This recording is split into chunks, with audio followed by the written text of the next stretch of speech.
The Realme GT7 Pro is officially set to launch in China on November 4th, with a UK release not far behind.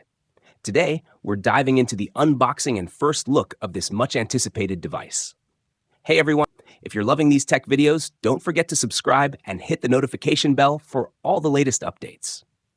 All right, let's crack into this box and see what the Realme GT7 Pro has in store. So here we have the Realme GT7 Pro box in classic black with bold branding right on top. Let's peel off the plastic wrapping and open up the lid. Inside, we've got a smaller box that contains the Realme GT7 Pro flagship phone, a power adapter, and a data cable. And tucked inside this box are also a sturdy black protective case, a SIM ejector tool, and a user manual. The case feels premium, way better than the usual transparent ones you get with most phones. The power adapter supports 12-watt charging, and we've got a Type-A to Type-C data cable for fast data transfers.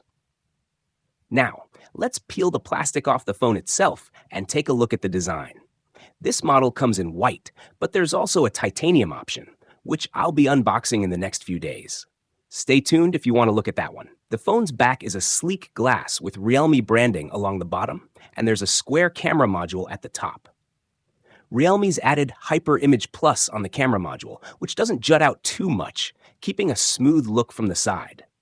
The frame is metal with softly curved edges for a comfortable grip, and for buttons, we've got the volume rocker and power button on the right, a noise-canceling mic and IR blaster at the top, and the SIM tray, primary mic, Type-C port, and speaker on the bottom.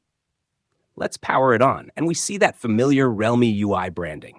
The display has these cool micro curves on all four sides, making for a sleek screen-to-body ratio. For biometrics, there's an under-display fingerprint sensor, and those bezels are nice and thin for a great in-hand feel. So, what do you think of the Realme GT7 Pro's design? Let me know your thoughts in the comments. I'll be uploading an in-depth review on November 4th, so subscribe and join our tech community to catch the full scoop first. Thanks for tuning in, and as always, have an awesome day and keep smiling.